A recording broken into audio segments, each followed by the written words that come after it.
Do you like Classic Game Room? Then more Classic Game Room. Welcome to Best Xbox 360 Reviews Volume 2 by Classic Game Room, where I've got more 360 reviews here than I can shake a Vectrex at. Just look at this stack of hard drives. That's like half Xbox 360 reviews. I made so many, so sit back and relax, prepare to enjoy another collection of outstanding Xbox 360 game reviews. Engage Disco.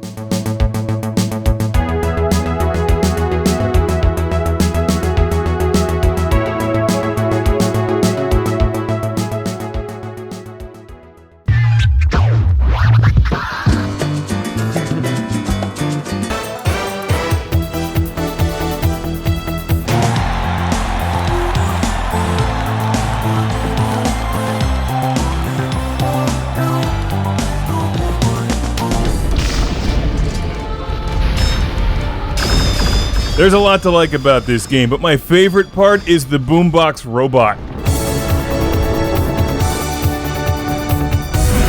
That's an end boss made of subwoofers. I'll take care of this loser.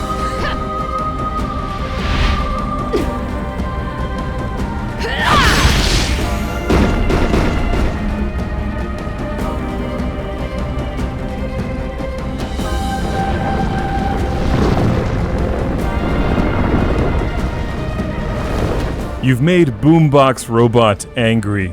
Now you pay. How can someone with such a big smart brain get hypnotized like a little bitch, huh? You look just like I thought you would. You look really cool. Yeah, Nier is kind of out there on its own, but in many ways this is like the Long Island iced tea of video games. You take a whole bunch of different things that shouldn't go together, mix them together, and it makes something really cool. Except Nier won't cause you to forget things. In fact, if anything, you'll remember an amazing story. Because in addition to Boombox Robot, that's the best part of Nier. The storyline and how they present it. Mixed together with gameplay styles reminiscent of the Legend of Zelda Resident Evil Monster Hunter, Japanese spaceship shooters, and Space Guard 2. Seriously, it's a Long Island iced tea. It's just not refreshing. It is good though.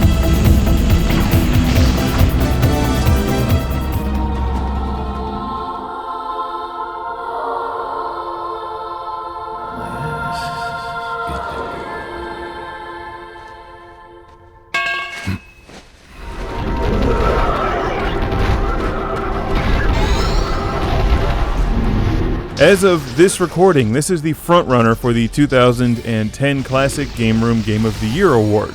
And typically, I don't even like these overly stylized, we're wearing lingerie and eye patches, fantasy, la adventure RPG games. That's my technical term, I think you know what I mean. Kingdoms that you can't pronounce and princesses you don't care about. That's not this game. You're hooked within 30 seconds of playing, and it doesn't let you go until the end. In fact, you really won't even figure out what's going on for about 15 hours.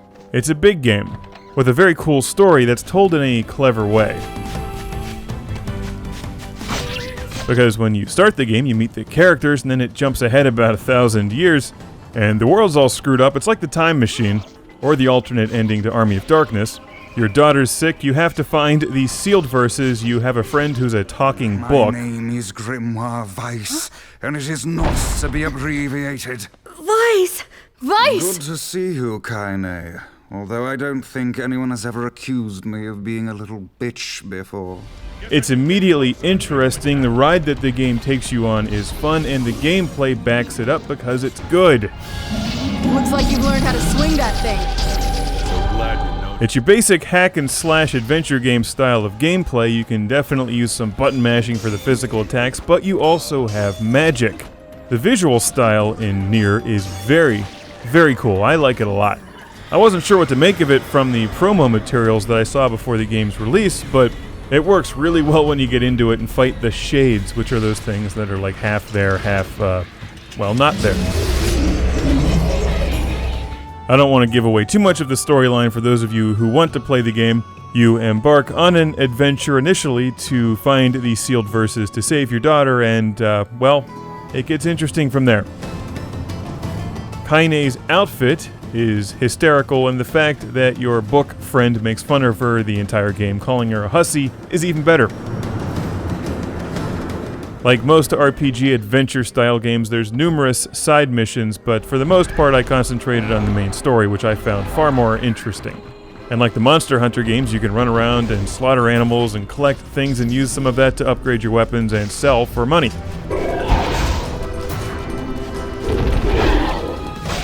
There's a lot to keep you busy in here, a lot of weapons, and a lot of upgrading that you can do to them with raw materials and words, which you'll want to take advantage of, upgrading your weapons, because you'll start fighting harder and harder and harder enemies as you play the game.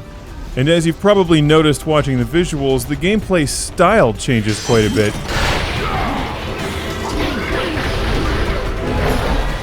It even has some text adventure, like Oregon Trail with swords and magic.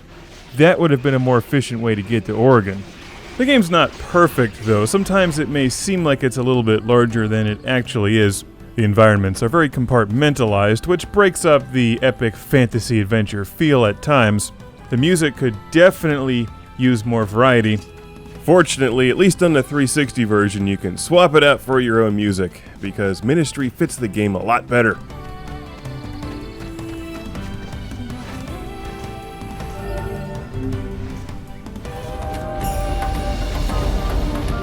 Any complaints that I have are very minor, because in general, this is a very enjoyable RPG adventure style game because it's far more approachable than it looks on screen. There's not 30 different plots to worry about. It's really just one plot, your guys' story, the interesting stories of the characters that you meet, but that's about it. There's not 12 different kingdoms warring over something. This thing is alive? And that's the game, a tough one to squeeze into 7 minutes. Nier is really cool. Terrific story, excellent gameplay, lots of fun. It's extremely well made and interesting. You can also name your character Space Gar. What's not to like about that?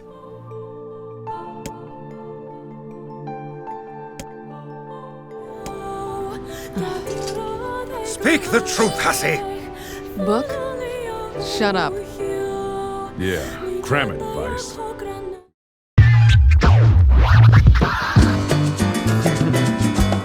Wanna party?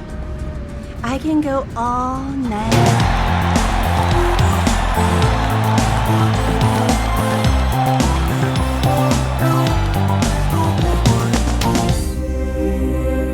This is Deus Ex Human Revolution from Eidos and Square Enix, a sci-fi first-person shooter/stealth/open-world action adventure game, which is a prequel to the original game in this series, as you play as Jensen, not the stereo equipment, but the guy who's a half-man, half-machine, and that's fitting since the game starts in Detroit, which is RoboCop's hometown.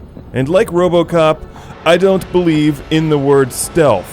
So after trying to play as the good guy ex-cop for a few missions, sneaking through air vents like a coward, helping people with a fake smile, I quickly gave up on all of that, found it ineffective, and decided to play my way. Look at the equipment you've got. Woo! Why not give me a little demo?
They have the technology, they can rebuild him, don't worry. At first, Deus Ex Human Revolution seems a bit slow and awkward, like Mass Effect 2 meets Fallout 3 with less refined visuals and awkward acting, but give the game some time. Suits me. Because like a good action-adventure RPG, you gain experience when you complete missions, and apply that experience to upgrading your augmented limbs and abilities, making you stronger, faster, and definitely cooler with your permanent 5 o'clock shadow and sunglasses at night. If you master headshots, you'll have no problem with the combat in this game. You can take out entire armies once you upgrade a few things. And keep that in mind, at first, Jensen seems almost pathetically weak.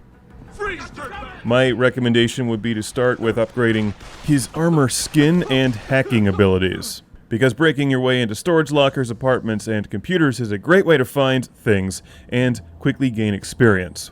Deus Ex Human Revolution starts out a bit slowly because of that. It takes a while to upgrade him to where he's a real threat.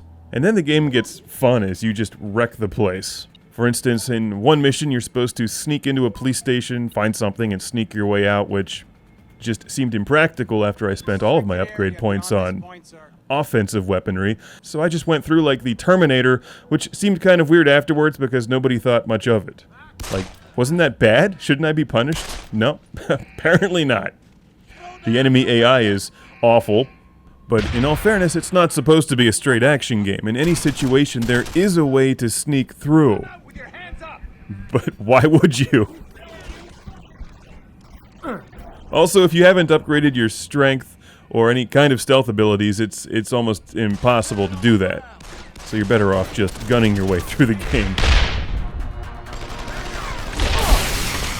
When you're stronger, you can move things like soft drink machines and dumpsters out of your way to find hidden air vents. Eventually you can punch your way through walls, you can jump higher to get over things. Or you can just max out your armor and typhoon weapon and shoot everything that moves. While I'm not familiar with the other games in this series, there is a storyline in this one, obviously. It's an action RPG style game with one main plot and numerous side missions. The controls take some time to get used to. They're a combination of your basic first-person shooter controls combined with behind-the-character stealth action game controls. If you give the game some time, it becomes incredibly fun, particularly because of the variety of different ways that you can approach missions. And since experience points are precious, at first, you have to choose your path. Are you going to play stealth? Or are you going to play like a deranged replicant sent back to raise hell? Since there's a nice Blade Runner feel to the game, I chose the replicant path. I'm not sure you can afford what I'll do to you. It's Deus Ex Human Revolution. Play it your way.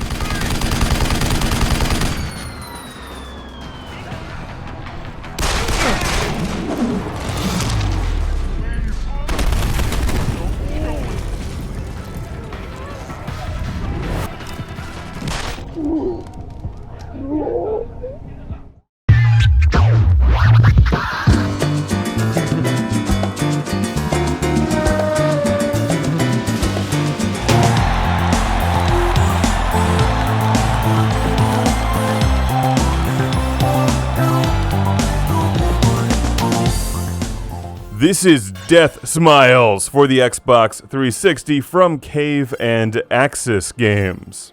A horizontally scrolling shooter, or shmup as they're called, featuring girls with wings shooting absurd amounts of bullets and magic. If you watch this show at all, you know this game is pretty much right up my alley. I'd love to see more of these on the newer game consoles. And as far as I'm concerned, Deathsmiles is a must-have for your Xbox 360. It's a great shooter, endlessly entertaining, saves your high scores. There's multiple gameplay modes, it has 2-player co-op, it's bright, colorful, has cool music, and it's relatively affordable. Deathsmiles is a retail copy game that you can buy as a limited edition with a soundtrack CD and Xbox 360 front plate, featuring the characters from Deathsmiles.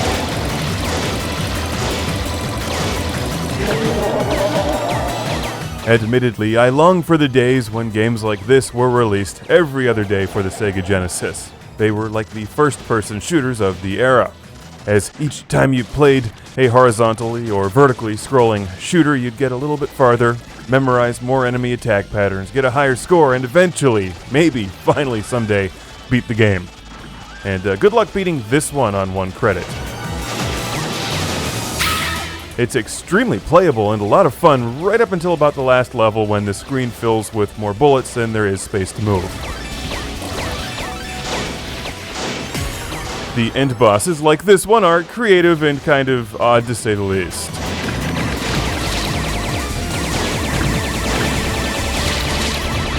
As you've probably noticed, enemies will attack you from all directions. You can fire forwards and backwards. You've got your basic spaceship shooter bomb weapon that will clear out all of the enemies or do damage to an end boss. And there's numerous characters to choose from, each with their own attacks and strengths.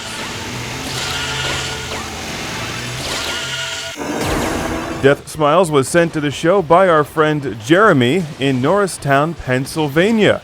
I've been there. That's where General Winfield Scott Hancock is from, a hero from the Battle of Gettysburg in the Civil War. I know these things.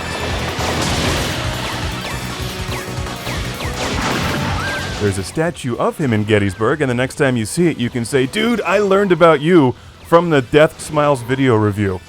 This is how we teach our kids history.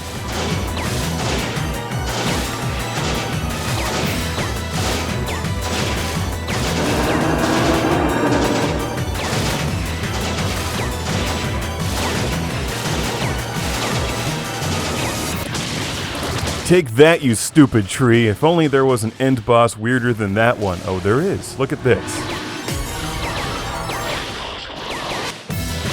It's a giant cow named Mary, who probably has an insecurity complex every time someone refers to her as a giant cow. Mary!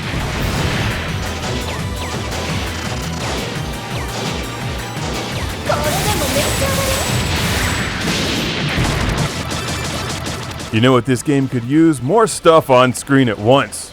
It's a fantastic game that gets really, really hard at the end. It's Deathsmiles. Thanks again to Jeremy from Norristown.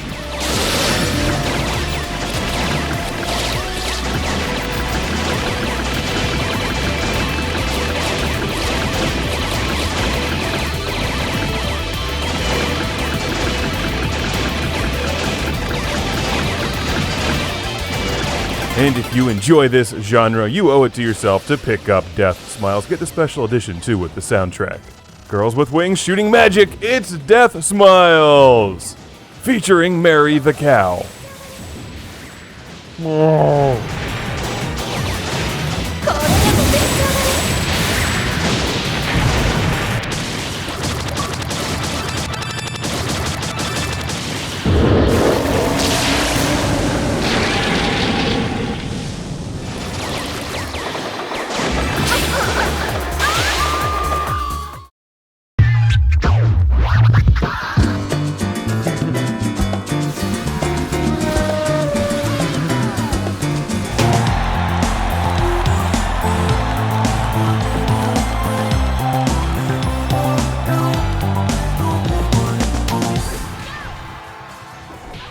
The lovely ladies of Dead or Alive returned in 2005 for Dead or Alive 4, an early release on the Xbox 360, boasting DOA-style gameplay with new phenomenal HD graphics and cutscenes showing what the characters do in between each game. Oddly enough, none of them are like nuclear physicists, teachers, or firefighters. They've spent their time stripping, dancing in front of the window in their underwear, turning into a fish, pondering while half naked. You know, it's what they do to train to win. Turning into a fish. Hey, it worked in Splash. Uh-oh, here's the part where she gets sucked into an intake because she wasn't paying attention. Don't swim near intakes. Oh well. She'll be missed. Fortunately, there's many other fighters to choose from, including some new ones in this game. Dead or Alive 4 is similar to the previous entries in the series, like Dead or Alive 2 or Dead or Alive 3, except it's a lot harder. Your opponents will block just about everything that you throw at them. So, do you pull off the same two moves over and over again? Yeah, well, that won't work in this game. You need an arsenal of moves up your sleeves. Except most of these girls aren't wearing sleeves. There's no easy mode in this game, it's just straight up difficult, and seriously, how does she stay in her costume? They've made countering a lot harder for you, but apparently a lot easier for your opponents. So Dead or Alive 4 really does force you to learn a lot of different moves, because it's not going to let you pull off the same move twice. But sometimes it just gets frustrating. It's like you can't beat your opponent no matter what you do, so you just try over and over and over again until you eventually win. And because of that, it feels like a less casual game than some of the previous installments. I still prefer Dead or Alive 2.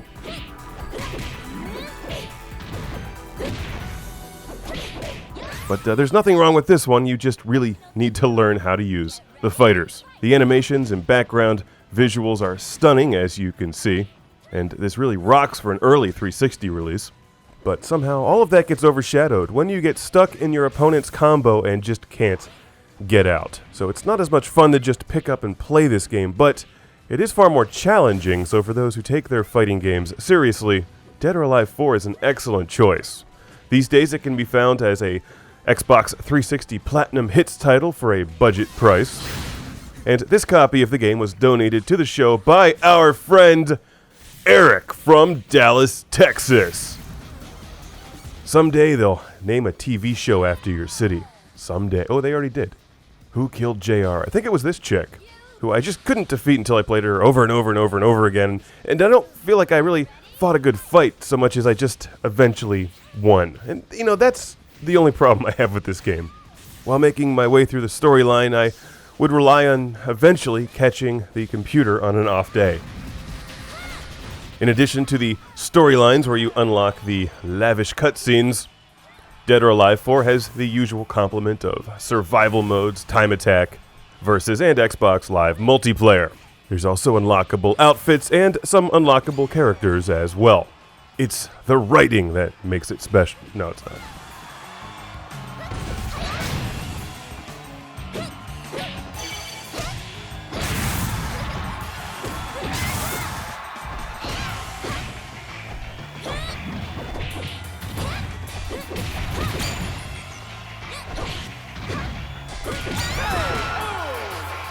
Her breakdancing move is awesome. That's gotta be the best move in the game, hands down.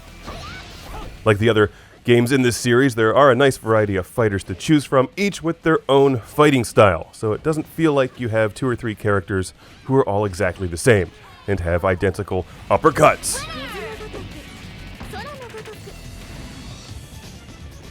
DOA 4 is a good spirited fighting game that forces you to learn character movements, strengths, combos, and defense. It's super affordable, it's easy to find, it's a game in the form of a question, it's Dead or Alive 4.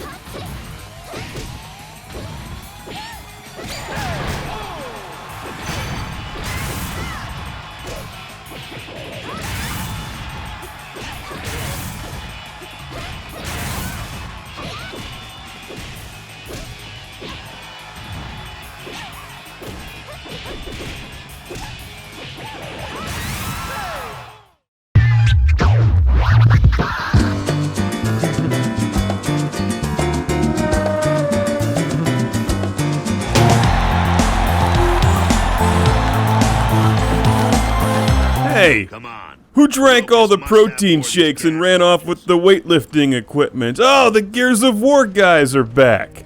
And they brought some ladies. It's Gears of War 3. No Oh, shit. for the Xbox 360 and Magnavox Odyssey 2, if you can find that version.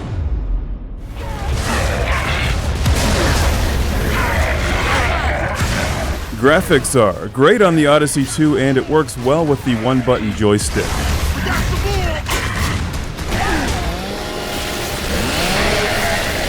Marcus Phoenix and pals return to flex their muscles, drop one-liners, and chainsaw bad guys with the Lancer.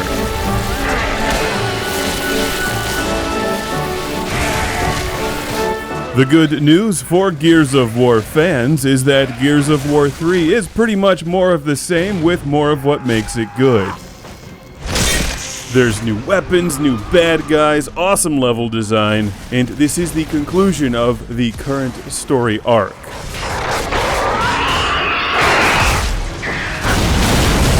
The storyline is high on adventure, the plot is paper thin like usual, and the dialogue writing is fabulous. I'll give you a side of bacon for her, though. Oh, bacon. Hey, take the deal, Cole. I haven't had bacon in 6 months. Thanks, but no thanks. Hey, Barry, why don't you hop on and I'll give you a bush? Yeah, you know what? No thanks. The acting and line delivery by the talented team of actors voicing this game is highly entertaining, and that makes Gears of War so much more fun than many other shooters. The bantering between characters gives Gears of War 3 a lot of personality, and even when things seem at their darkest, someone is always there to deliver an uplifting one-liner. In the shit, up to here. And hey, while you're at it, grab some friends, because you can play 4-player co-op throughout the storyline in Gears of War 3. And, for what it's worth, the computer AI in this game is actually not that bad. If anything, they do a lot of work for you. You can just sit back and have another protein shake and watch some Futurama. Nice job.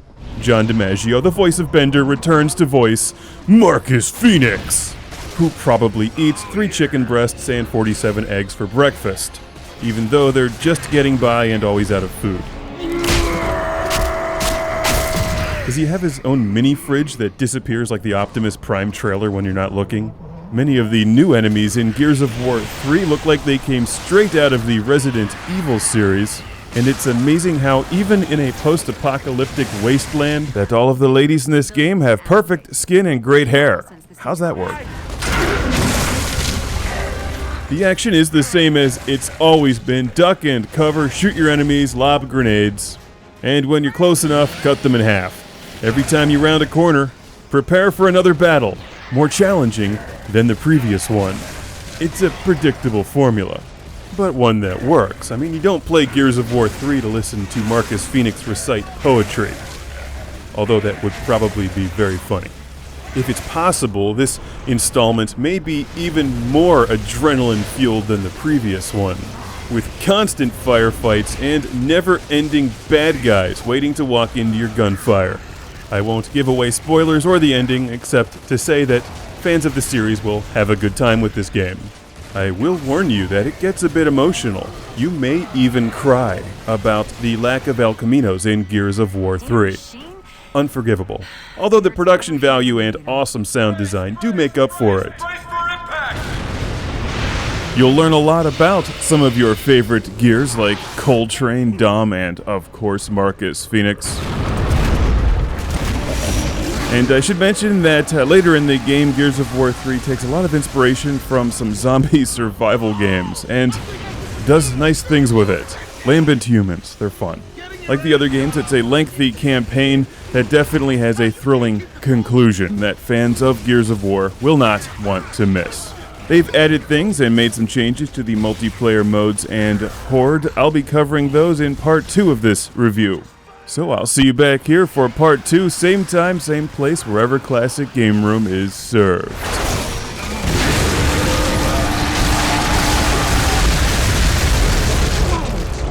Better stay clear of those guys.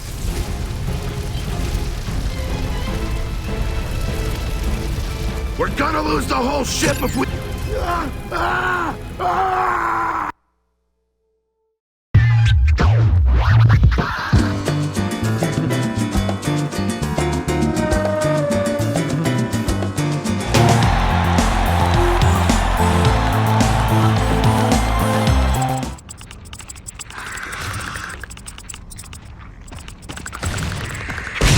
You blew up my ticker. Welcome to the Beast mode in Gears of War 3, one of the many new features available in the multiplayer Mayhem Extravaganza. This one allows you to play as various creatures in the Locust Army,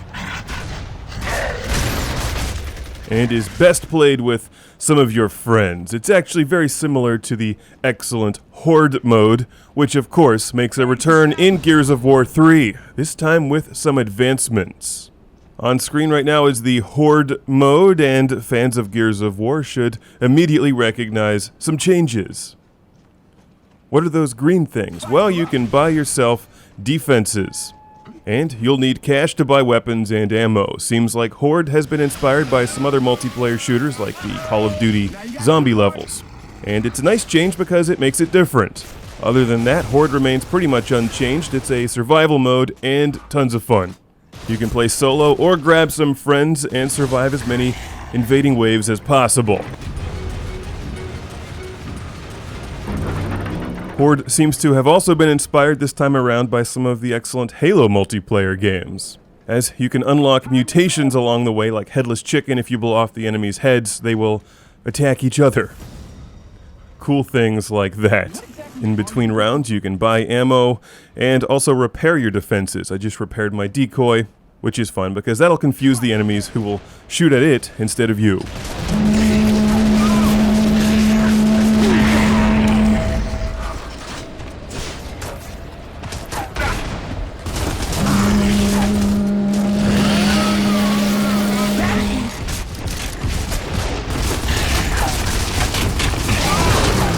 As you would expect, the game comes with a bunch of maps on which you can enjoy Horde and Beast, and also the standard multiplayer. I'm sure they'll have additional DLC coming. And like many of you, I'm a huge fan of the Horde mode and really enjoy this one. Primarily because it's different. It's not just more of the same.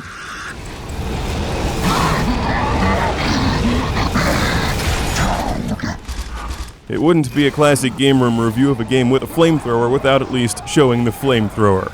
There's more characters to choose from this time around in Horde, including the Ladies of Gears of War.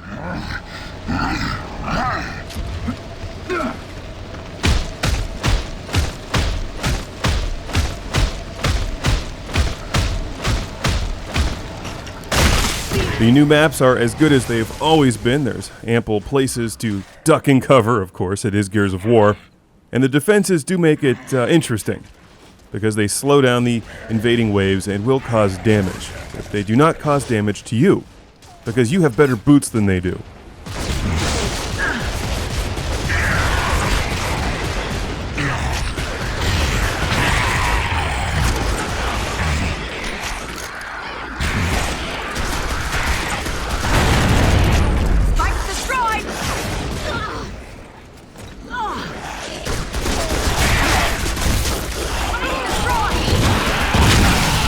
Good times. Horde was one of my favorite features in Gears of War 2. It just never gets old. And I'm glad to see it return with some enhancements. And for those interested in multiplayer or at least cooperative gameplay action, don't forget that you can play the entire storyline in Gears of War 3 with your friends cooperatively. But wait, that's not all. In addition to campaign, Horde, and Beast modes, you also get competitive multiplayer, which you can play against other human beings, trained animals, or bots, if you don't have any friends or just want to practice. To conclude a fun two-part review, Gears of War 3 is the kind of game where you get your money's worth. There's a massive storyline that you can play co-op, Horde mode, Beast mode, and multiplayer, so an excellent job to all of the developers. It's Gears of War 3.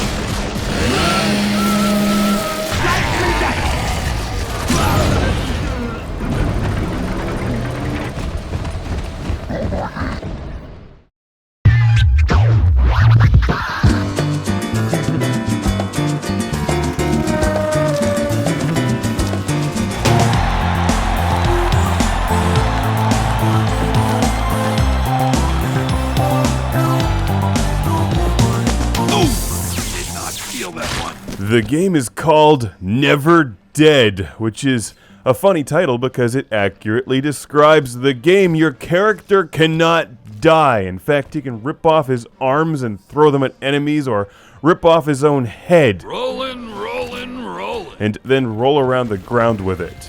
But that doesn't mean that you can't lose, because there's creatures that will eat your severed head, where you'll remain in their stomach for all time, unless you can hit the button at the right moment and get out. Slowly being digested for all eternity. Sucks to be you. Never Dead, I'm confident this game will receive mixed reviews from those who play it. It's a bit rough around the edges and not a smooth game. It also has some awkward combat mechanics, but it's really funny and completely bizarre. What a creep. I wonder why the boss keeps him around. Well, he's an immortal too. So you play as this guy Bryce, who's immortal and he can't die, and you're part of some kind of weird police unit, and you have a hot partner and a miniskirt that you have to keep alive. And even though you can't die, that doesn't mean that your limbs can't go flying all over the place. In fact, you even have to rip off your own head at times and throw it. But I love the dismemberment feature in this game, which makes getting wounded laughably awesome, and is so much cooler than just suffering damage and hiding behind a barrier until you heal.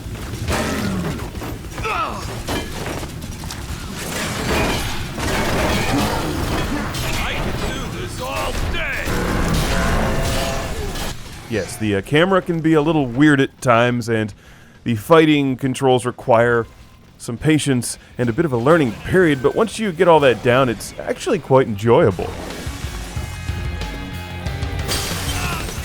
You can electrocute yourself and then electrocute enemies as you're attacking them with your sword. You can also light yourself on fire.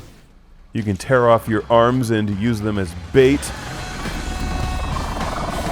And that feature is also used effectively during this boss battle, where you tear off your arm, throw it inside the monster, shoot them from within, which opens up a weak point that you shoot with your other arm on the outside. Never dead, people. Never dead. But you're a mere human being!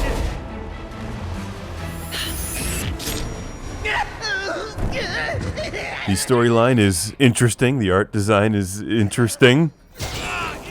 As you play through the game and kill monsters and collect the collectible things laying around waiting to be collected, you earn experience that you can apply to your character to make him stronger, and there's some light puzzle solving like this at times. Do you have any clue who I am? I'm Nikki Summerfield, you moron. Yeah, the Nikki Summerfield. But I guess I can't blame you. My big TV. You are some serious squirrel bait. The dialogue and the writing is just laughable, and I think they know it. I mean, this game does not take itself seriously, which makes it quite fun, even though it is repetitive. Don't go into this not thinking it's repetitive. Trust me, it's repetitive. You'll enter a room, and there'll be these spawning monsters. You kill the spawning monsters, you kill the things they spawned, and then there'll be some bigger monsters. You kill them, and then you go to the next room. And hopefully something rips off your head and you can roll around. And that's just hilarious.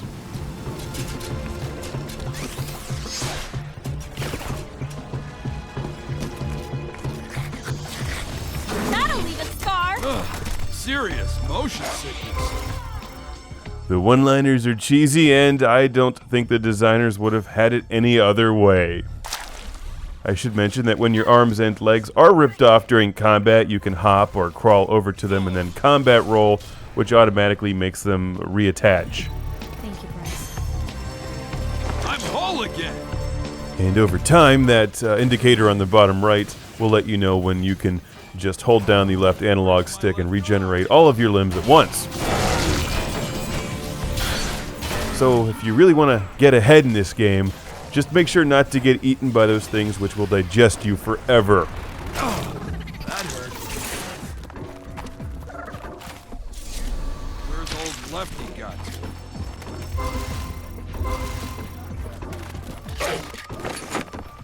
Oh no, it's the sword.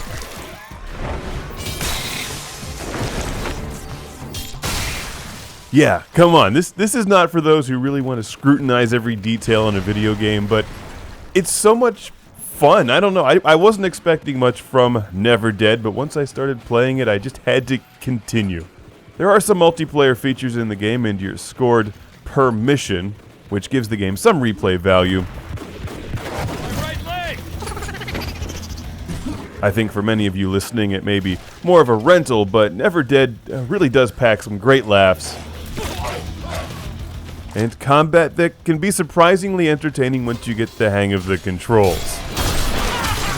Never say dead never again, it's Never Dead for the Xbox 360.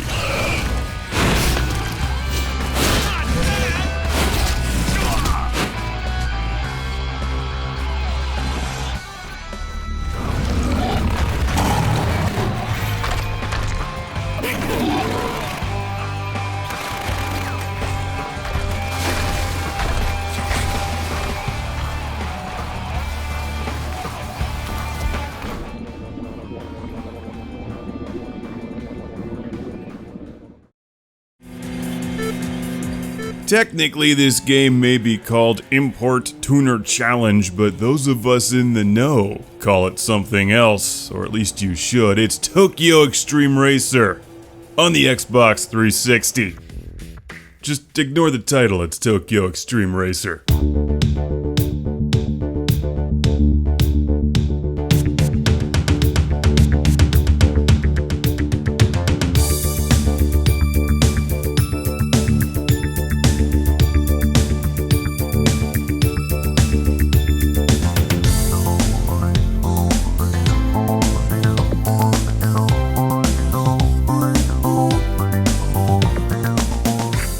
This series has been around for years and became quite popular in the West, at least on the Sega Dreamcast, where you'll find the amazing Tokyo Extreme Racer 1 and 2.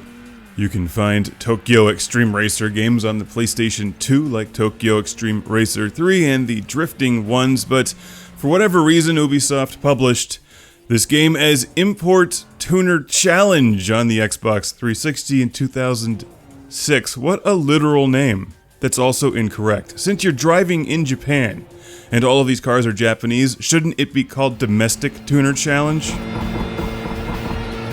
Better yet, shouldn't it just have been called Tokyo Extreme Racer something? That's a great name for a series. Why'd they change it? Anyway. Prepare to spend hours exploring the mostly empty Tokyo highway system at night in the most mediocre driving game ever that somehow manages to be awesome. It's not a good driving game. They've never been good driving games. They're just good games. Import Tuner Challenge is like an RPG arcade-style driving game, where the emphasis is on grinding and leveling up rather than the actual racing. I personally find the Tokyo Extreme Racer series quite relaxing. You just cruise around at night and challenge other street racers. You win, you earn money, you upgrade your cars, and then put stickers all over them. It's fun. And I think this is the kind of game that you either get or you don't get. There's probably no in between here. It's monotonous, but the monotony makes it a great late night game. Tokyo Extreme Racer, Import Tuner Challenge is a good way to unwind after a long day. It takes quite some time to get into. Like the other games in the series, you start out with a lousy ride and work your way up to the bigger, better cars.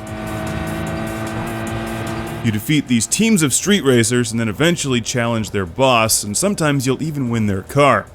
My recommendation is to use some of the boss cars for a while until you can modify something like a Skyline or an RX-7 to make it competitive. It's really all about speed in this game. You can do the suspension and the brakes and tires last, because the walls of the road keep you on the road and you take no damage.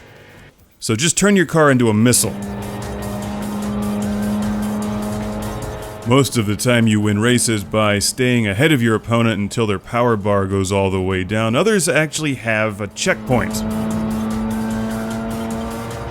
And you win by getting there first. If you keep driving on the highway system and winning over and over again, you increase the score multiplier. That's pretty handy.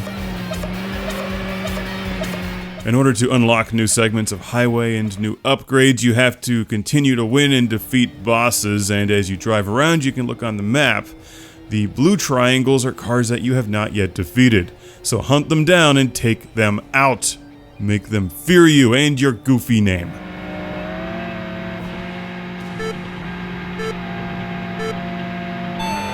Always pay attention to the names of your opponents here. They're wonderful. That's part of what makes this series so good.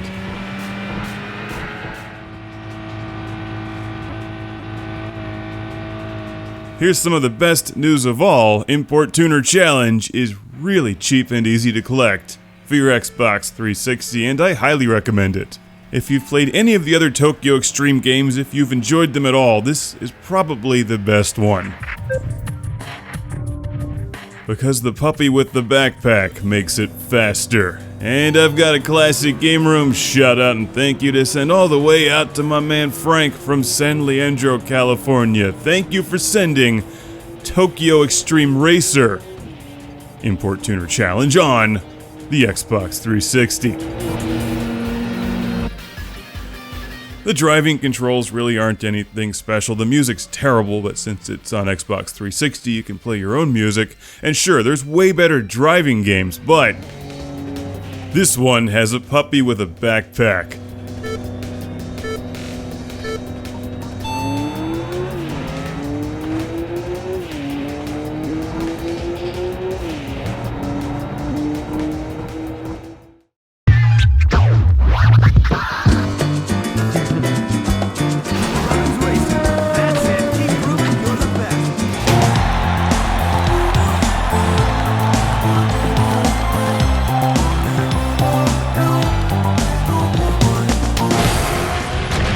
Unleash your inner NASCAR. It's NASCAR Unleashed. And NASCAR fans have to give Activision some credit over the past year for delivering 2 ways that NASCAR fans can enjoy NASCAR virtually.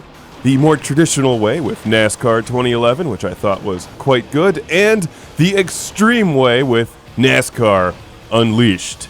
And yes, I do have a cold, but no, you cannot catch a cold by watching Classic Game Room. The only thing you might catch is Classic Game Room fever. There's only one cure for Classic Game Room fever. Watching Classic Game Room while riding in an El Camino playing Vectrex.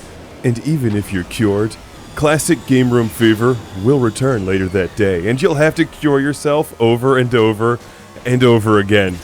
We should all be so lucky. So, as you can see, NASCAR Unleashed is all about realism, because this is exactly how NASCAR should be. It's NASCAR meets futuristic driving combat game. And yes, you'll even have to turn right. I know, it's unheard of. I rather enjoyed this game because it's fun. This is just a really fun game. We're watching the Xbox 360 version. Achievement point, please, thank you. And I should point out that it runs extremely smoothly. Ho ho ho! That's gonna leave a mark. Heads up, dude. You've got a new challenge. Whoa, heads up, dude. I figured out how to turn off the announcer. Do it, do it, do it, do it, do it, do it. Thank you.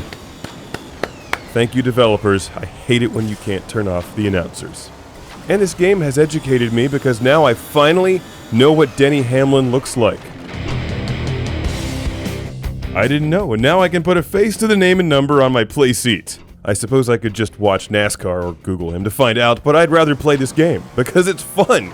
This is how the sport should be. You can put giant hats on your cars. Drafting behind other drivers will give you a turbo boost. You're rewarded for crashing vehicles into walls and destroying them. But how does that giant hat not fly off the car? That's engineering. The track design, as you can see, is wacky and wild. And it works for this game. That's what NASCAR Unleashed is all about. If I wanted realism, I'd play Hyper Chase on the Vectrex. A couple years ago, I reviewed a game called NASCAR Kart Racing. That's back when the NASCAR games were published by EA, and it was more like NASCAR meets Mario Kart. This one is faster and far more aggressive. While some driving skill and track memorization is helpful, The way to win races is to draft other cars in the pack, increase your turbo boost rating on the bottom right, and then slingshot past them at the very end. So always save a turbo boost for the end of each race. You're scored points for all of the carnage and chaos that you create during each race, and you use those points to unlock new vehicles and crazy features like giant hats on top of cars. It's definitely a family game. NASCAR Unleashed is rated E, and I think it's aimed at a younger audience, but it's playable by anyone.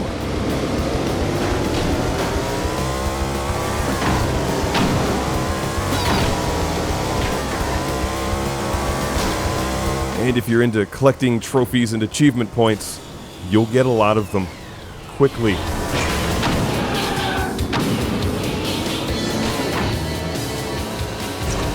There's also two-player mode, and parents looking to buy their kids a fun game for the holidays can easily swipe this one when their kids are doing something else and play it for themselves.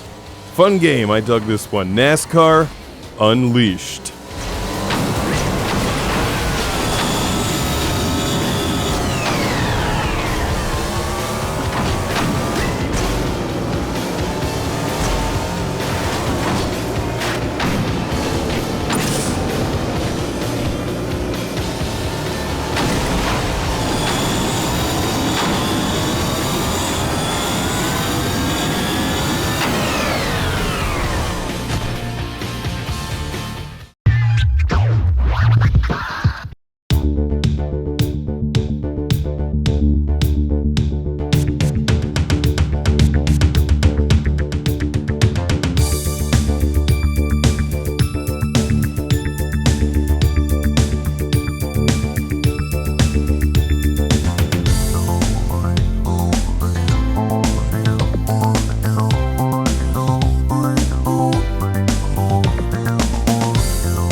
This is Halo 3, and unless you've been living under a rock somewhere, you've probably heard of this game. In fact, you probably already own this game if you have an Xbox 360.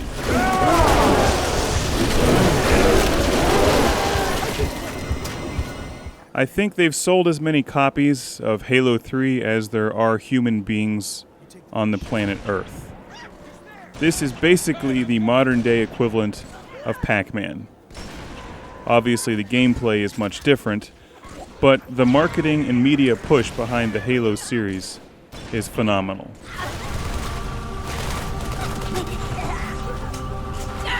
And the good thing about that is that the strength of this game is in its multiplayer mode, and if you ever want to play against a human, there's always hundreds of thousands of people online willing to play against you.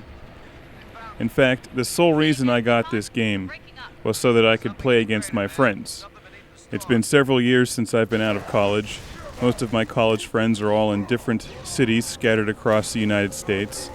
And this game is a great excuse and a great way to stay in touch and catch up, have a couple beers together, even if we're a couple thousand miles away, all while we're shooting at each other. And I think that's the greatest thing about these new crop of multiplayer games, is for people like me that don't have all of our buddies like right down the street or down the hallway from us anymore, you can just hop on the Xbox Live and stay in touch with all your friends and play some video games just like you used to. And that's awesome.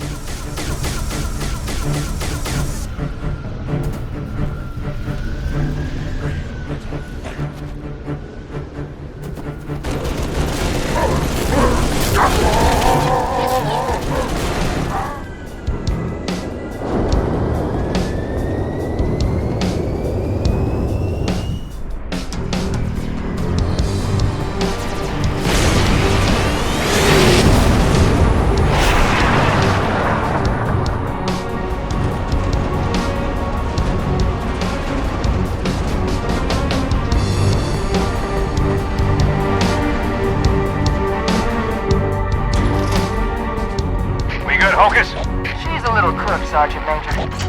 She'll hold. All right. This is the third in the Halo series, and the movie references are not subtle, and they never have been.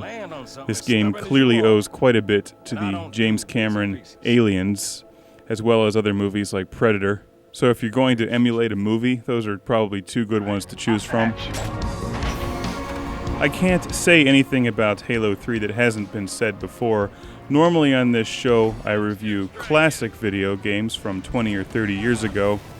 The big question, of course, is will Halo 3 or the Halo franchise be regarded as a classic 20 years from now? And judging by how many copies and how many fans, how many young fans this game has now, I would say most likely.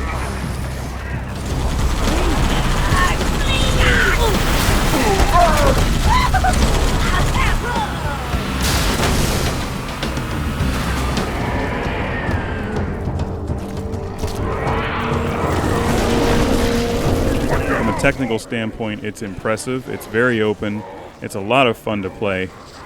The graphics and the general gameplay and the whole feel of the environment is just tremendous.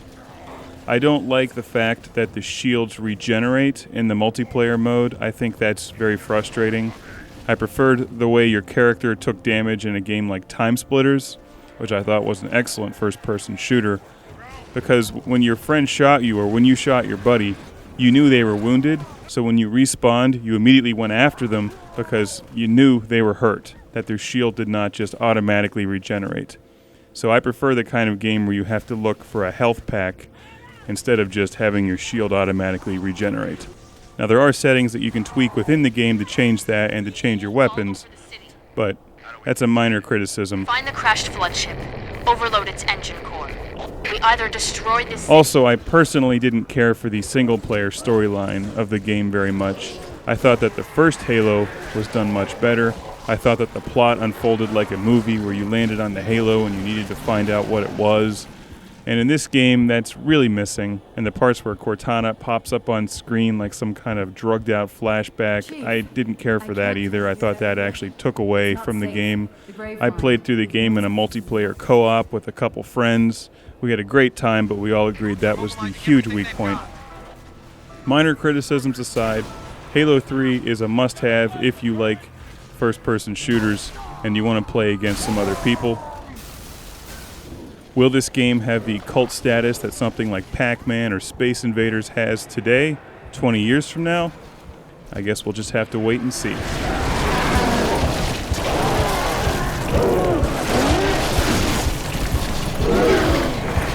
I need to help myself. Baby.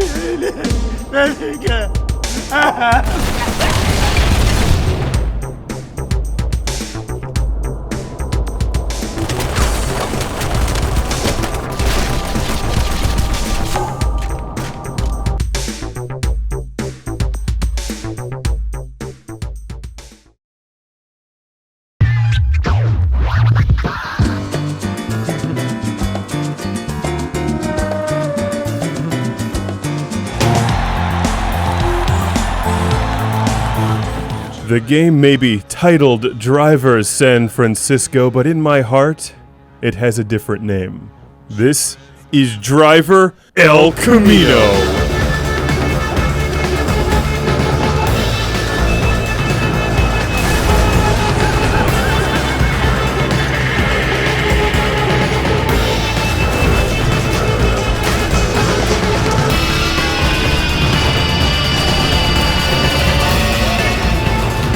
Wait, I'm sorry, this is unprofessional. The way to review this game is to talk about the graphics, textures, and give a number rating.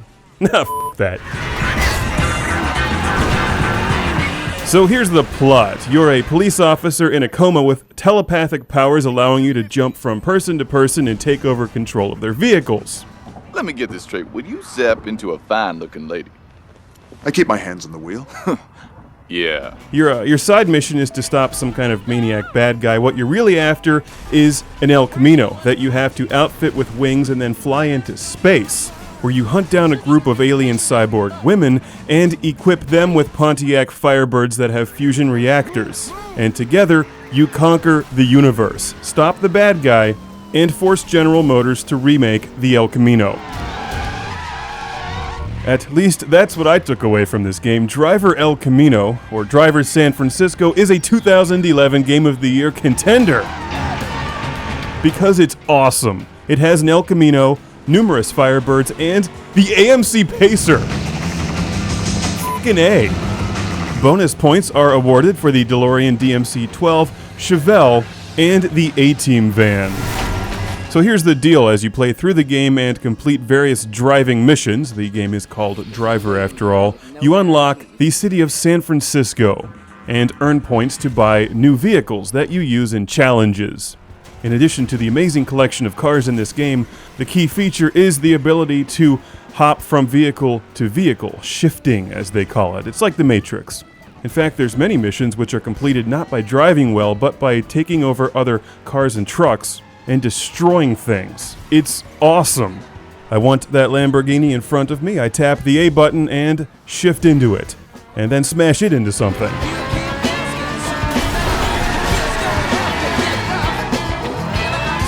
It's endlessly entertaining, but this feature makes the missions extremely fun and eventually quite challenging. Here's one where I have to stop a group of tanker trucks, and I don't even drive the car that I start with. I just take over everything around me and blow them up. To hell with the people actually driving these things. Sorry, my bad. No, I really don't care.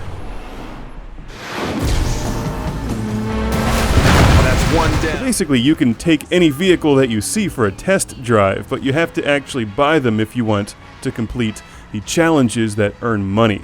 And there are hours and hours of challenges in this game. Driver San Francisco is like Burnout Paradise, Test Drive Unlimited, and The Blessing of Lord Carnage all rolled into one. It's a terrific blast of a game. And I think it goes without saying that the musical selections make just cruising around the city in your favorite vehicle a chill, relaxing experience, even if you can't actually run over anybody. No matter how fast you're going, they always seem to jump out of the way.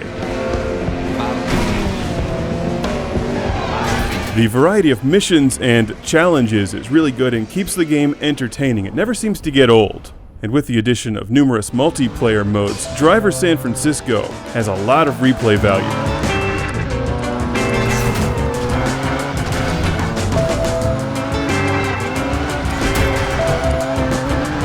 I'll cover the nice variety of challenges in part 2. In the meantime, let's enjoy some more driving as we bring the city of San Francisco to its knees with the power of our magical El Camino. It's Driver San Francisco. See you back here in part 2 for more chaos.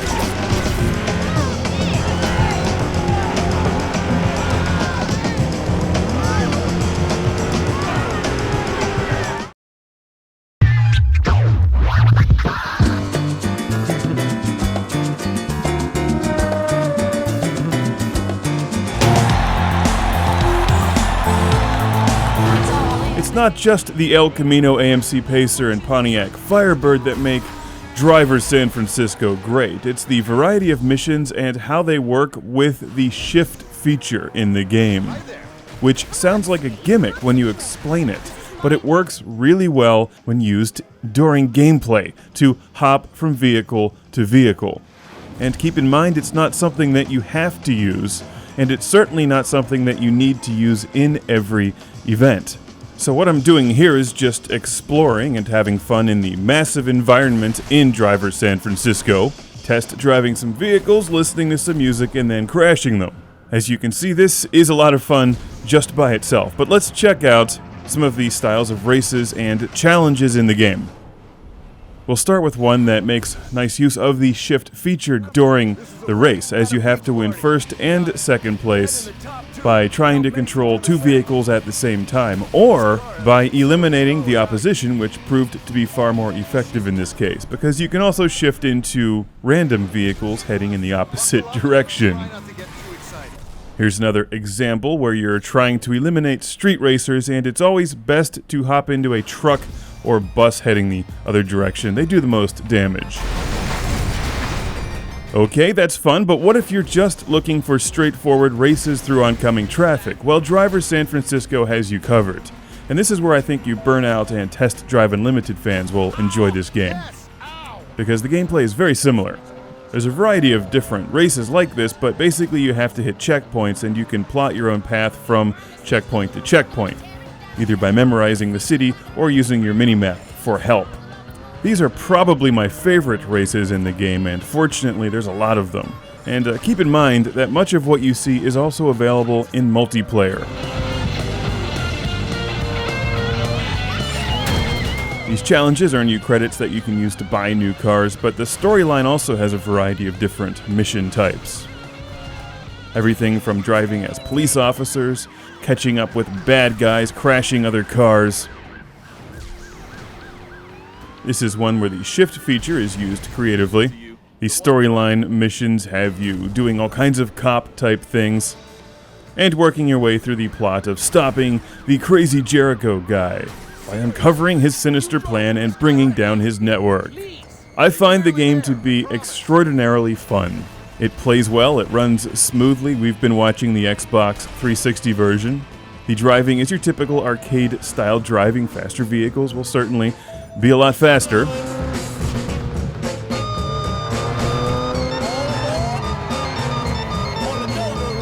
The music is terrific. When competing in races, choose your cars wisely. The Nissan 370Z is a good choice when you're starting out. It doesn't cost very much. Also, the Skyline is a nice one. Sometimes you'll want a tougher vehicle, so then you'll go for a van or the El Camino. While the game leaves some room for improvement, I would like to see a more diverse collection of environments in the next one.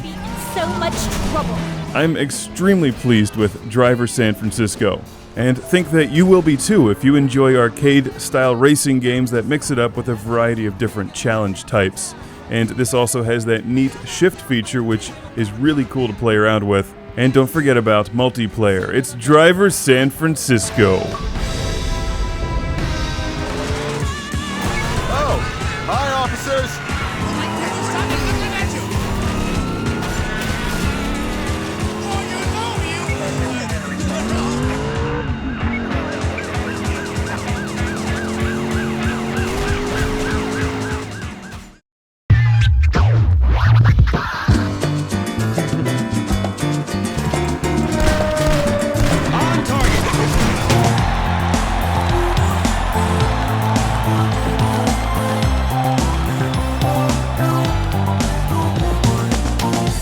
Look, it's some harmless deer. Oh god, the forest is coming alive to eat me! It's Cabela's Survival Shadows of Katmai for the Xbox 360, PS3, and Wii. I have kept the wolves well fed today. I'm playing this with the Top Shot Elite on the 360 this time. We're watching some of the shooting galleries in Survival Shadows of Katmai, but now I need a band-aid! But believe it or not, these aren't the star features of the game. But they should be. The shooting galleries are so good. Take another path! It's like a never-ending tidal wave of hungry animals trying to devour you. That'll kill the pain! It's a jug of whiskey mixed with morphine, my favorite power-up. Or did I make that one?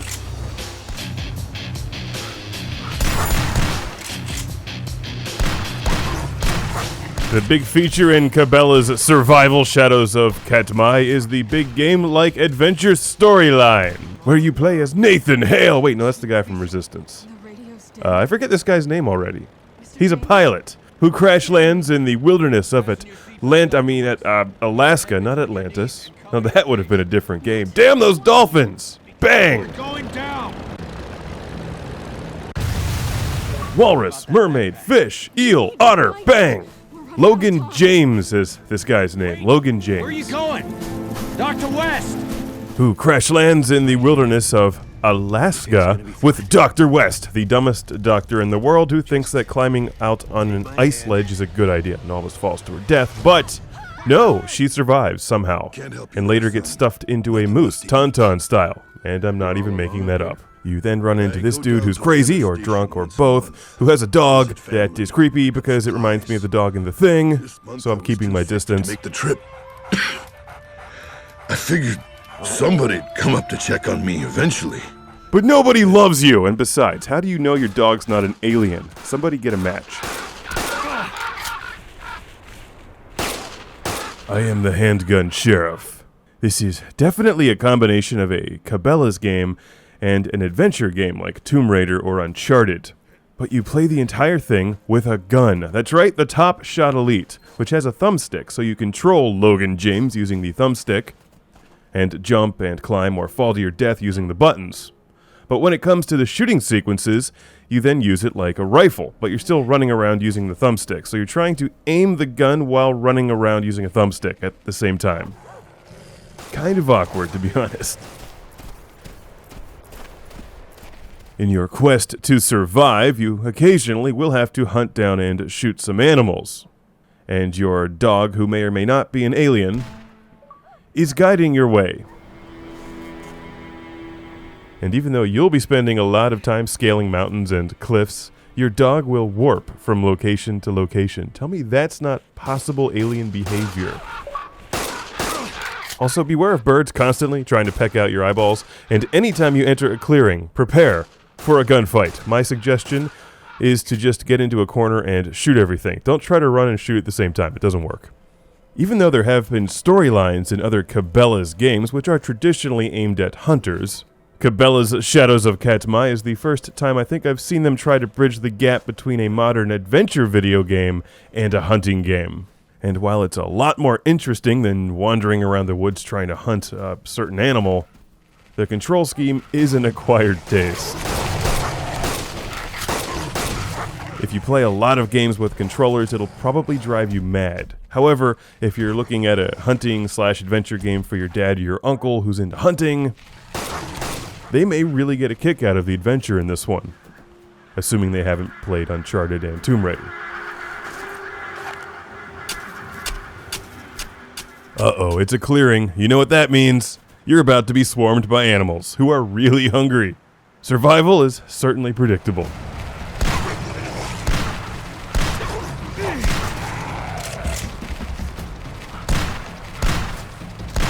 Here's my favorite part to date. We have bears that are smarter than the average bear and use trees as weapons. And they communicate telepathically with penguins. Maybe. If you don't shoot them first. Pressing down on the thumbstick will make Logan roll out of the way, and occasionally there's dramatic tension like this. You can't kill a demon! We'll see about that. Get back in your cabin, old man. It's Cabela's Shadows of Katmai.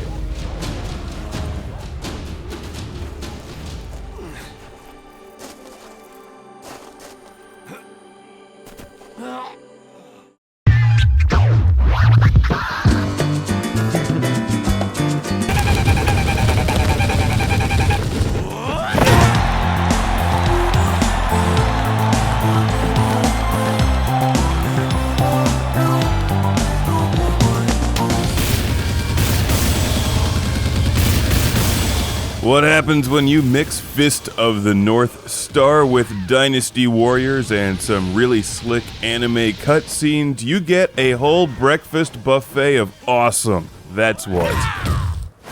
All you can eat pancakes, bacon, sausage, and endless coffee in video game form. It's Fist of the North Star. Ken's Rage. And I'm hungry.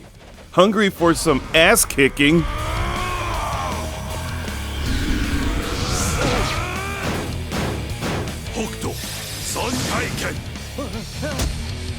You are already dead. Now, I should note that the least realistic part of this game is that it takes place in a post-apocalyptic world after a nuclear war. Yet all of the characters are surprisingly well-fed, good-looking, retain their teeth, and also still have hair. Other than that, it's completely believable that the only things left after a nuclear war would be cockroaches and gyms and hair salons. This game is not just for fans of the comic book and anime. Fist of the North Star has been around since 1983. It's a very popular Japanese manga and has made its way into numerous anime films and video games, but you don't need to know it to dig this game. And even though I like 80s comics, it's actually not one I'm too familiar with, but I was happy when I saw this title, because it's definitely a storyline that works well for video games. Think Mad Max meets He-Man. This is published by the same people that published the Dynasty Warriors and Samurai Warriors series, Koei, if I pronounced that name right, and it's remarkably similar both in the gameplay style and layout of the game, which is fine with me because I love the Dynasty Warriors and Samurai Warriors games. Hack and slash fun. That's pretty much what you get here, except it's a bit more stop and start at first. The character moves don't feel quite as smooth and the background is a bit drab, being that it's a post-apocalyptic wasteland and all. But the storytelling is better, it's easier to follow, and far more enjoyable. Enhanced with some very well done anime-style cutscenes. You will never stop doing this. Ken. Great cutscenes, really so much better than some of the other big-budget games I've played lately. Stylish, well done, they tell the story nicely. Excellent work. If you've played Dynasty Warriors or Samurai Warriors or any other hack and slash game like this, there's no learning curve whatsoever, just jump in, mash buttons, and play. There's attack combinations, you can grab people and throw them. The characters each have their own special move, which eventually gets powered up the more people you beat up, and your basic hack and slash beat 'em up stuff, which is good. If it ain't broke, don't fix it.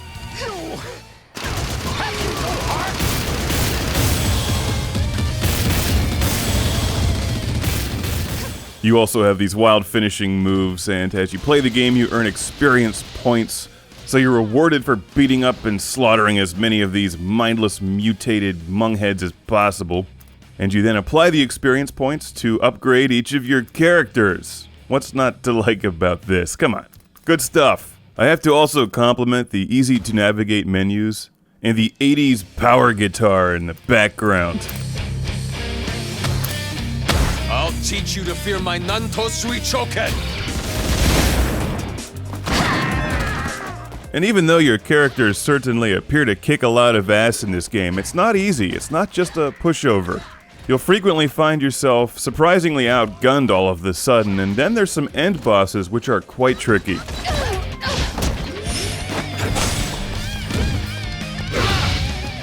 If you lose an end boss fight, I lost this one here the first time I played it, it does allow you to then replay the end boss without having to slaughter your way through 30 or 40 minutes of that level.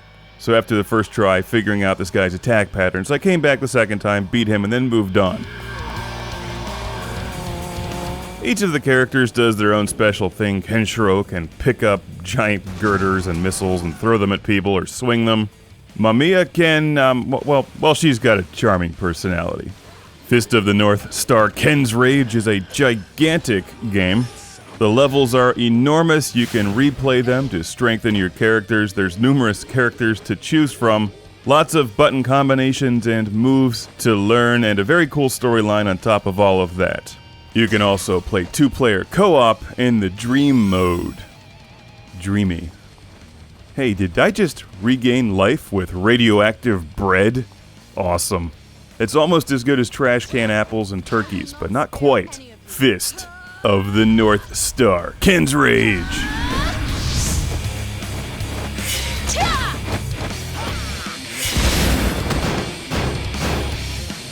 Take that!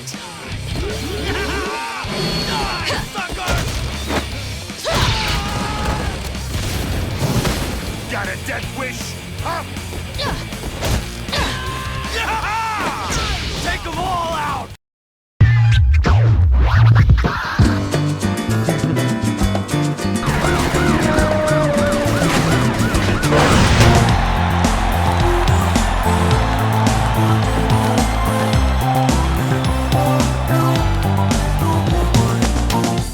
He-Man's Retreat looks like a restaurant. I hope they serve some talking fish and chips. The agency struggles with sound. At night, the streets are overrun. It's Crackdown 2, the sequel to Crackdown 1. And like I said in the review of the first Crackdown, if the game has the word crack in the title, it can't be all bad, and this game isn't all bad, yet I hoped they would have expanded upon the crack more. Down 2. Once again, we find ourselves in Pacific City, this time slightly more distressed. The old security center's now ready to receive a beacon. Head for the location marked on your tracker. This reminds me of one of those sequels when a band that you really like puts out their second album, and it's pretty much as good as the first one, except exactly the same. I'm no shrink, but even I know that sounds like one crazy bitch. That sounds like a complaint, but it's kind of a compliment complimenting the talent of the designers, yet complaining about the lack of innovation. It's a lot like playing the first game again, which is not a bad thing because I really enjoy Crackdown. But Crackdown 2 loses some of the pizzazz and excitement that the first one had. We return to Pacific City, except this time it's more or less destroyed after the events in the first game and overrun by freaks, which are like the equivalent of mutated zombie things. And the objectives may have different names, but they're basically the same thing. That's it. Make them pay.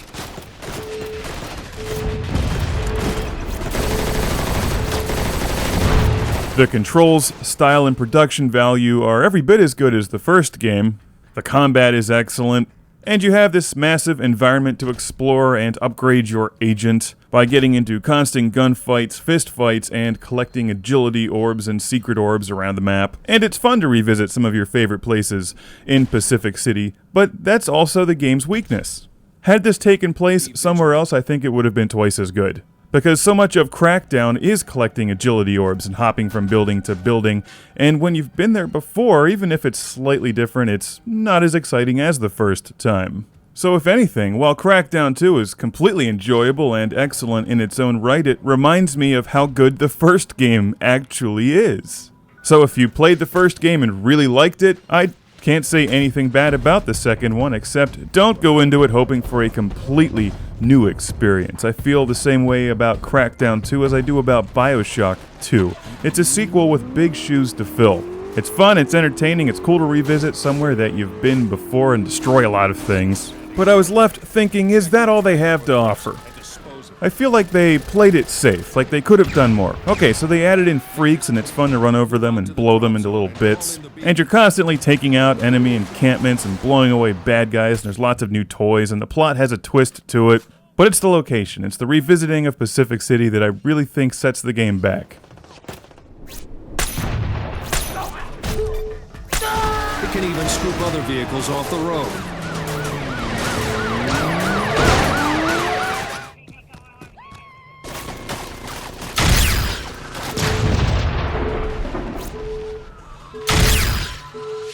Now, let me back up a moment. Everything I've recorded to date sort of assumes that you've played the first Crackdown, which was a huge release for the Xbox 360, like a Grand Theft Auto game mixed with a superhero comic book. That same feeling carries over to Crackdown 2, except this game is slightly darker. And I'm not talking about the content so much as the color scheme. It's just not as vibrant as the original Crackdown. If you have not played either game, I'd recommend starting with the first one at least to set the stage and learn about Pacific City and get the whole story from the beginning. Crackdown 2 feels like a giant expansion pack for the original Crackdown. You're activating these different things around the map, and then you set beacons in these giant freak lairs and have to survive what are basically zombie survival levels. The beacon's going to take a short time to The game has a nice difficulty curve, and whether you're invading enemy bases or fighting off freaks, they get stronger and far more powerful and test your skill. You have to have your agent leveled up fairly high to survive later in the game. Once the bad guys start pulling out things like homing rockets and showering you with missiles, you'll be dead before you know it. The assault on this tactical location is aborted. Try again when you grow a pair. The announcer is still awesome. There's still lots of orbs to collect, and exploring all of the new nooks and crannies throughout Pacific City is time-consuming, and as I mentioned, it's rewarding to see your agent grow into a giant super agent. There's also more multiplayer options in Crackdown 2. So in conclusion, Crackdown 2 is not so much a sequel as it is a continuation of the original Crackdown. If you sit down to play both of them back to back, I think you'll have a great time because it's a lot of fun. It's a terrific game if you're into that Grand Theft Auto style. But if you're looking for a totally revamped, new, invigorated Crackdown that raises the bar even higher, you're not going to find it here. Assuming that the series continues, because it's really a lot of fun and very well made, I'd like to see the third Crackdown take place somewhere else. Make up a totally new environment instead of just car variations. Give me spaceships, cowboys, ninjas, talking blue things, 3 apples high, and giant mushrooms. Make it stand out. Make Crackdown 3 truly live up to its name with 3 times the crack of the first one.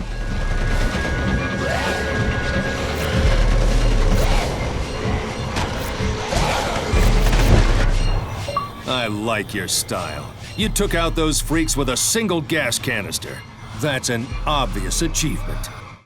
Vanished from Earth Classic Game Room broadcasts from the Intergalactic Space Arcade on its never-ending mission to review everything.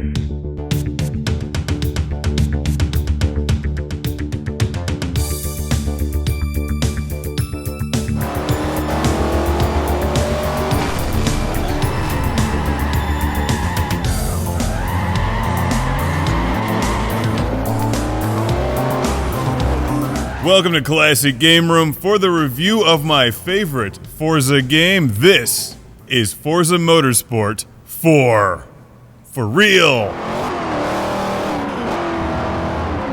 Any game with an El Camino gets off to a good start, especially this one. It's Forza Motorsport 4 for the Xbox 360.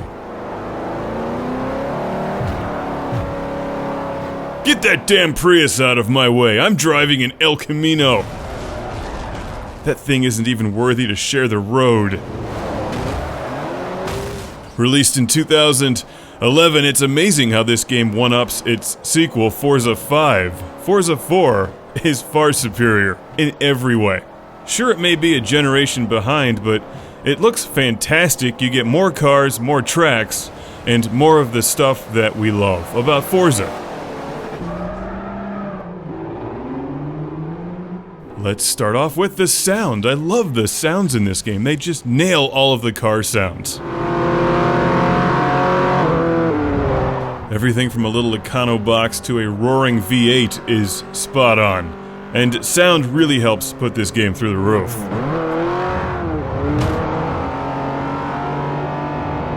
If you've played any of the other Forza games, you should know what to expect as far as controls and options. It's got pretty much everything that you need to customize the game to your style. It runs smoothly. I love the tracks in the game. And it's nice to review a Forza the way it was meant to be reviewed, where I don't have to spend half the time complaining about how it's been ruined by an overabundance of DLC. And yes, I'm pointing a middle finger at you, Forza 5. Which doesn't even give you the Nissan 300ZX. Like every other car in that game is DLC. If you were disappointed with Forza 5 but thought it played well, which it does, get this game. It's like the same thing, but better. Sure, there's DLC in Forza 4, but it's like additional stuff, not things that should have just come with the game because you paid money for it.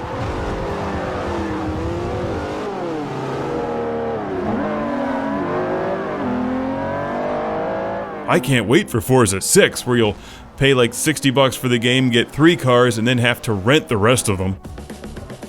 Okay, El Camino's on screen. Happy place, happy thoughts. Back to the positive stuff, which everything else about Forza 4 is. All good. All of it. Love this game.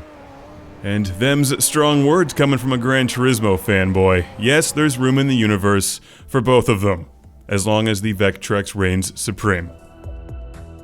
Not a whole lot has changed in the Forza Motorsport series since the first one. You buy cars, you upgrade them, you try to keep them within a certain level like A, B, C, or R, or whatever. You'll crush your competition, see them driven over before you, and hear the lamentations of the spectators. That is what is best in Forza 4. Also, the wind in your hair is nice. The open step's not too bad either. If you've played any of the other Forza games, you should be right at home with this one, but, it's like the end of an era. It's like that one Top Gear episode when Jeremy Clarkson's going on about the end of the V12s and the end of the V12 era. Well, this is like the end of the era when you got the full game that you paid for. Because you can enjoy Forza 4 for weeks or months without ever plugging it into the internet. You don't need to buy DLC to get the basic level cars. The whole game is here. And it's huge. It's an enormous game. I have nothing but great things to say about this, except after seeing what I saw in Forza 5, I can't help but think that this is it. This is like the last time we get the full game.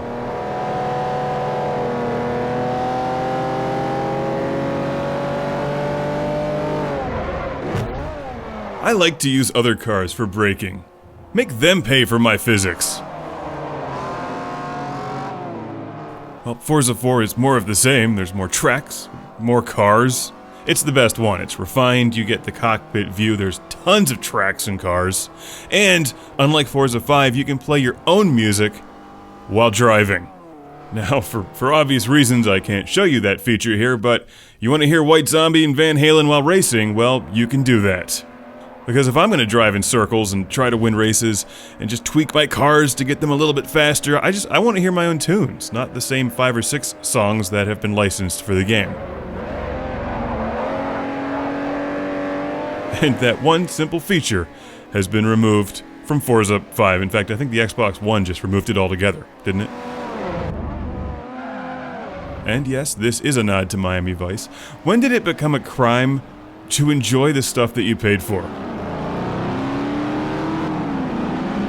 There's like a secret level on everything now. Like, you can only have this much fun with your stuff. If you're going to have more than this much fun, if you're going to exceed the fun level that we have pre-programmed into the game, you're going to have to pay more.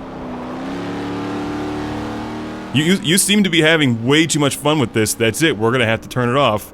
Insert your credits now. Games are like parking meters.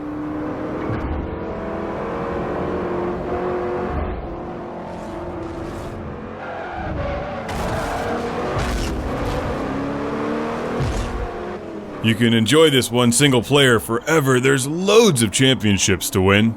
You can play with other people online, you can paint your cars, you can add stickers and all that stuff. I've had as much fun with Forza 4 as I had with Forza 2, which was one of the first games I bought for my 360, and I played that game for months. And 3 was a bit of a letdown. I think I expected more. Maybe I expected this. This is pretty much what I want from them. This is what I want. Make more of this, which of course won't happen because the secret fun meter's gonna go off. Mark's having too much fun. Quick, insert another $5. Bzzz. Here's what's next. Here's what they're gonna do. They're gonna make menus DLC, so it's gonna be like losing the remote control for your VCR. You'll no longer be able to play the game without your menus. And for you younger listeners, it's like losing the remote control for your DVD player.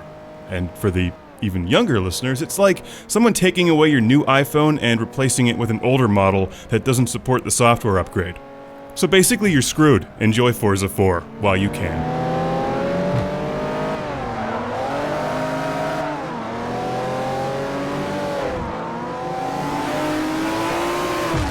I love the Z, I love the Firebird, 300ZX, El Camino, Lamborghini Countach. My favorites are in the game.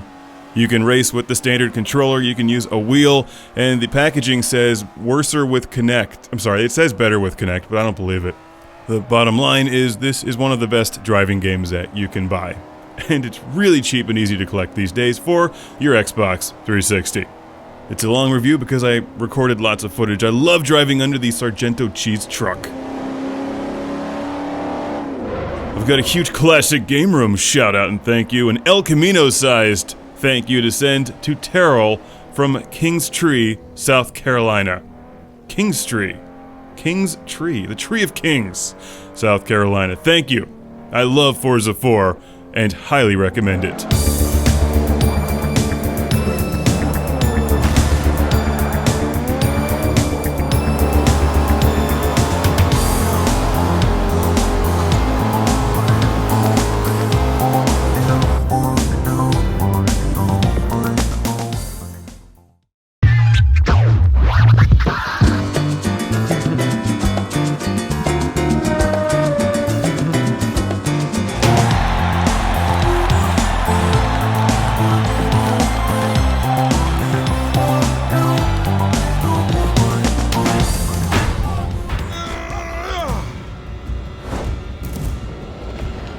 Welcome back to Classic Game Room, broadcasting from the Intergalactic Space Arcade. Mark cloned himself before he was eaten by aliens and ejected into space, so I'm here to review Prototype 2, the sequel to Prototype 1, and if this game had a subtitle, it would be called Prototype 2. More of the same and proud of it. This time around in Prototype 2, it's bigger, it's louder, it's bloodier, it's predictably more of the same. Honestly, I don't even know why they put a plot in this game. Seriously, the plot is razor thin. The storyline just gets in the way of unlocking all of James Heller's potential. Sergeant James Heller is the main character in this game who's out to destroy Alex Mercer, the lead character from the previous game, who he blames for the death of his wife and daughter. So naturally, to do the right thing, you absorb civilians and throw them off roofs because you can. You don't play this game for the plot, you play this game because you can do this. And you can also do this. And how about some more pitching practice? You can do this. And if you get bored throwing people, you can also just run around and shoot at them and pick up trucks and throw them. Or how about just hopping into a tank and bringing the entire city to its knees? Prototype 2 is good, mindless fun. It's like the original Prototype except with a 2 on the end of it. And you have some new powers.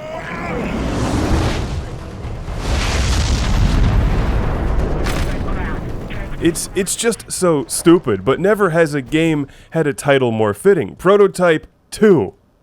It's the sequel. You're getting maybe twice the size and twice the stuff to do. And if you liked the first game, you'll love this one. You're doing more or less the same thing, running around, destroying things, collecting things, scaling buildings, flying, and throwing cars at people. There's hours of gameplay, lots of side missions, but to be perfectly honest, the plot and storyline get in the way of what you really want to do in this game, which is become Superman mixed with Wolverine and demented Spider-Man, who's crazy and on crack. The joy of Prototype 2 is leveling up, getting new powers, and seeing what you can do with them. Even though the designers tried to put a pseudo-serious plot and face on this game, it feels silly and ridiculous, like Crackdown meets Saints Row 3 meets Prototype 1.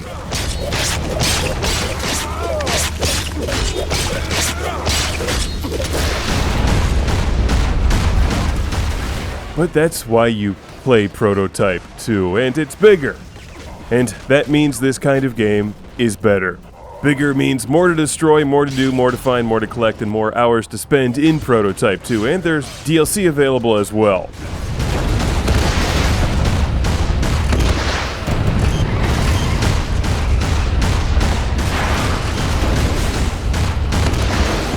I am so easily distracted when playing these kinds of games, and that's what I mean about the plot just getting in the way. I want to become ultra powerful. Like the Super Saiyan of Prototype 2. At what point can I just punch a hole through the earth and rip the core out and then drop it on somebody? How about leaping into the air, grabbing the sun, and then rolling it around on top of people, squashing them and lighting them on fire? I expect that in the sequel, Prototype 3, as well as some more diversity and variety in the level design. The whole thing kind of looks the same after a while, but you know, you get a lot to do here. It's a bigger game than the first one. There's some new powers to explore and all kinds of new things to find. It's a fun, guilty pleasure kind of game. It's Prototype 2 on the Xbox 360, which is the version we're watching here, and PlayStation 3.